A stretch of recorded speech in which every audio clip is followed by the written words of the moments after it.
A very good evening, everybody. This is Gulf Harbour Radio, Tricia and David, ZMH286, from yet another grey and dismal day here at Gulf Harbour. But it's actually not raining at the moment. It's kind of misty, 100% relative humidity. I don't know what the actual figure is, but it's damp. But it is not precipitating at the moment. 100% cloud cover down here. 1021 and 21 degrees. It's still really warm. About 10 knots of north-northeast. It's been pretty gusty all day. Actually, it'll be 10 to 15 looking at the tree out the window. But it is absolutely, well, that's one of the gauges is what the trees are doing outside. You might lose all your... Actually, that is, if you look at the technical aspects of wind speed and the type of things you see, they do talk about that. Yes. Are the leaves blowing? Yes. Yeah, are the trees bending over? Okay, so there we are. It's definitely more than 10 knots of wind down here. Well, I want to tell you straight away that we will not be on air Saturday or Sunday. I've just looked at the, I don't know what the guru is going to say shortly, but I've looked at the forecast here. The Brett coastal forecast is northeast 20 Sunday, northeast 25 Monday, northeast 25 Tuesday, which is not to say you can't leave in those conditions, but if you had the crew like David's got, she would be saying, no, thank you. So we'll wait and see what he's got to say, but he's going to talk tonight about the sorts of things that you're seeing on your windy or whatever you're using and what decisions you could be making or not making and what different features mean. So I'm going to pass the microphone to him, but I did want to tell you that you can rest. Don't turn your radio on expecting to hear us Saturday, Sunday. This will be the first and last time probably that we'll have the weekend off, but that's the situation at the moment. So there's no point in just talking for the sake of talking. There are boats that are out there battling through things, and once they get through and up past 30, then they're probably quite enjoying it. But boy, I wouldn't have liked the start. It would certainly require a few seasick pills, that's for sure. Anyway, I think one of the things that David will be talking about is just what do you want to put up with when you take off? Don't yes, okay, I'm going to just pass the microphone in and he can take it from here.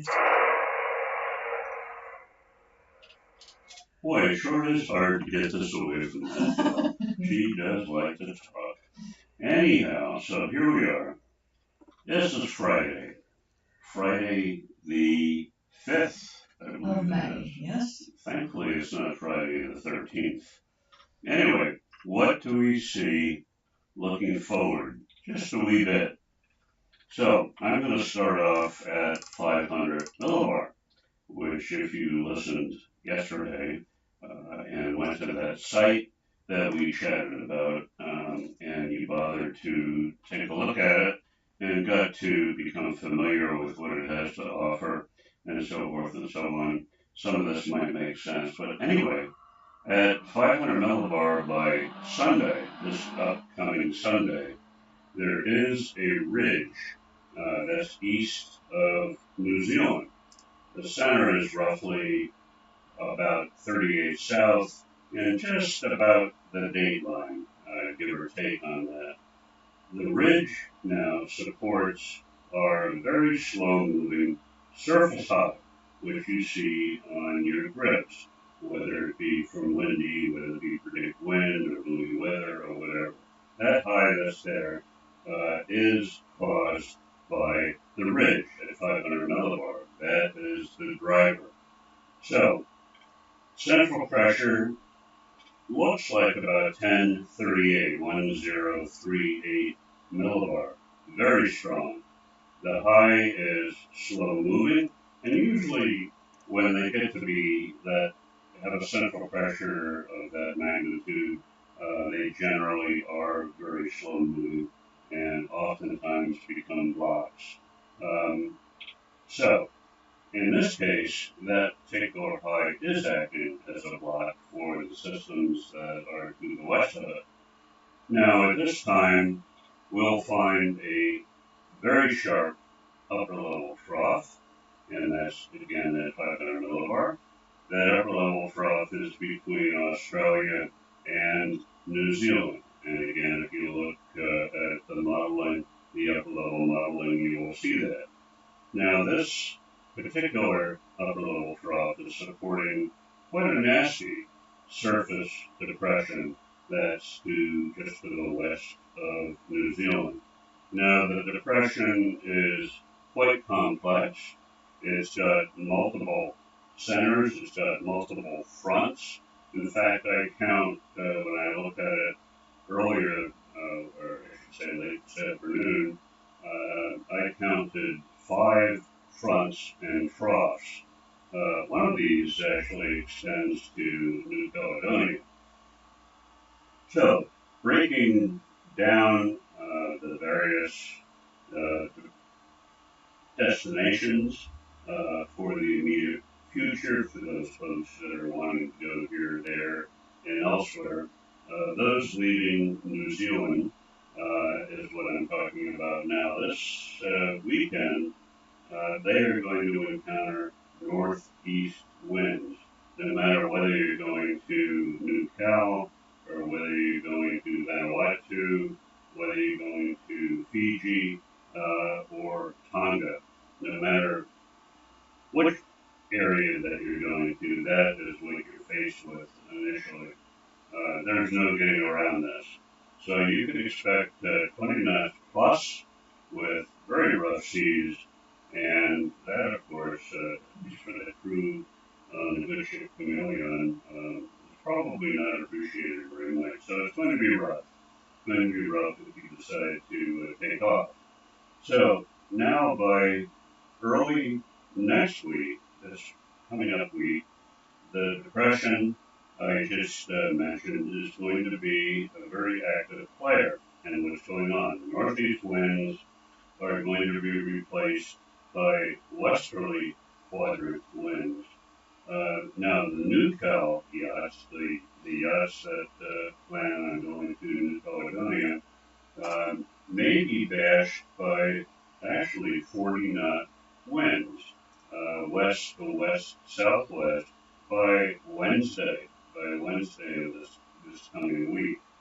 But by around Friday, uh, expect an ease of the wind. I would say we're looking at west southwest, maybe 27, 28 knots, 30 knots, right in that area. And then by Saturday, there's going to be a very nice backing to about 20 knots or so.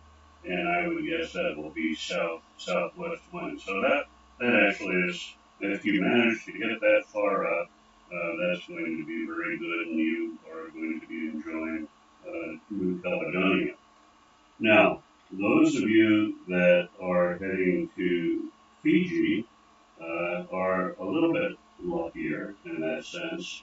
Uh, if maybe delaying the departure to Wednesday, winds perhaps northwest, and as you'll encounter the northeast quadrant of the oncoming depression, getting to the latitude of about 30 south, you may see a wind shift, a very nice westerly quadrant flow. And then by Sunday, around the 14th, I think that's it, Sunday the 14th, you may be on the northeast side of the oncoming high. So perhaps southerly quadrant winds are going to be backing very slowly to southeast. So this is going to give you a very nice slide into Fiji at or New Caledonia for that matter, or Vanuatu for that matter, and maybe even Tonga. So that doesn't sound too bad at all. So consider this idea. You may want to not jump the gun on departure. I would say perhaps let's wait until the weekend to see what develops. So in other words, let's not think about it at the moment for taking off today or tomorrow. Let's see what the weekend develops. Now, keep in mind that this time of the year is a transition period. Anything can happen at this point. We have finally left the La Nina cycle and neutral rules at the moment as we transition actually to El Nino. And El Nino is going to bring lighter trade winds for you. It's going to move the South Pacific convergence zone a little bit further to the northeast, and that's obviously toward the equator. We should experience less northeast winds and more southwest winds. So now is the time to place your bets. And at this point, I'm going to pass it over to the chief because this is what the weather is looking like at this moment. So if we were on the good ship Chameleon and we were looking to go for a reasonable passage to, say, New Caledonia, our favourite, you're saying that we could probably be looking at the weekend or Monday. I got a bit lost there. Well, the New Cal trip really is sort of a flip your coin type of a situation. Initially, you're going to have strong winds. There's no doubt about that. You just look at the wind forecasts and the actual winds that you see up around North Cape and Cape Reinga. There's a lot of wind up there. So if you can get through all of that without too much problem in terms of how the crew feels, for one thing, if you can get through that, get a little bit north, heading up toward Norfolk Island. Once you get up to that point, once you get up to that latitude, then you're going to be in pretty good shape to get up to New Caledonia. So I would say that particular destination is doable. Not going to be pleasant in the beginning, but doable. Now, having said all that, and talking about other destinations like Fiji and Tonga and so forth and so on, quite frankly, waiting until the weekend, not this weekend, waiting until next weekend, there's a very good chance that conditions will improve considerably and very well could be a fairly decent passage window. What I'm talking about right now, I mean, we're being inundated with guests that just want to go. They want to take off, and it sounds like willing to put up with being bashed a bit, and then finally getting to the point where it's not so bad as you get further north, and then suddenly it gets much better, and you're at the island. But if you do wait, if you do decide not to put up with that, and take a look at your models, and take a look at the long term again, just an idea what they have to offer.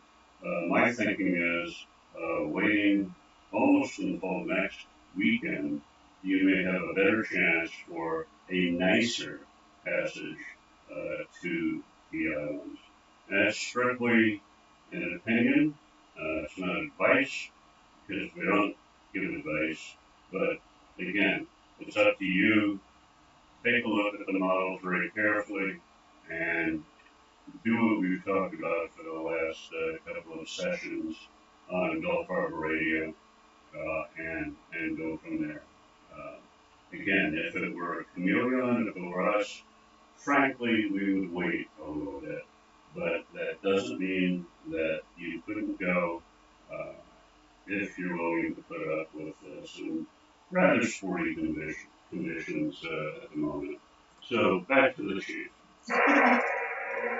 Well, reading between the lines, if we had a family on board, I think I'd be waiting a week. The problem is these seas. It's all very well to say, oh, I can put up with 25 knots of wind or whatever it happens to be, but boy, if the seas are still against you, it is very, very uncomfortable. So maybe, speaking from experience, when I have pushed to go, and it was very sensible when we did go, I think I will be waiting too. Anyway, that's it from us. Is there? And I did want to say, if anybody wants to check their AIS is working, just let us know. Send an email, and I can look it up. We have full satellite and land-based AIS.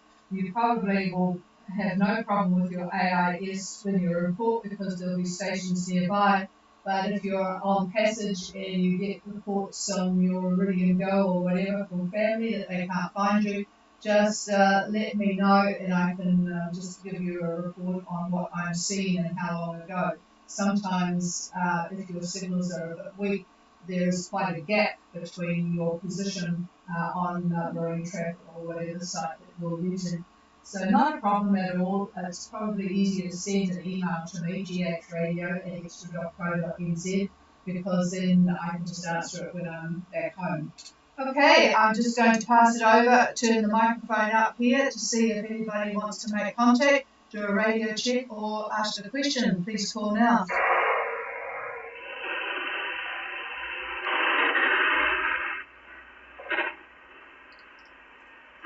Sounds like everybody's having a Friday night gathering, so that's all good.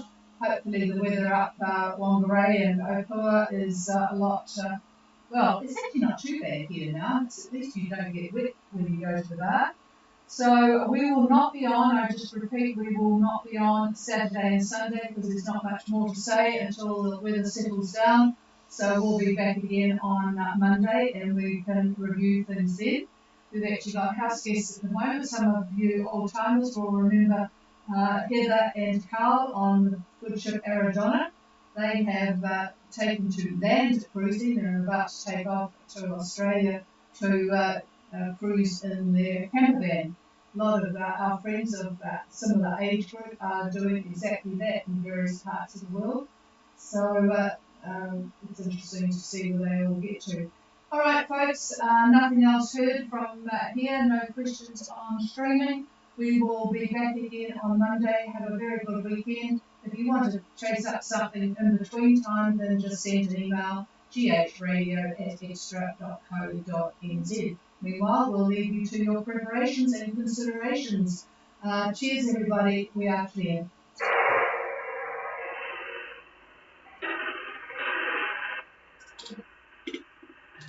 That is the quickest we have been.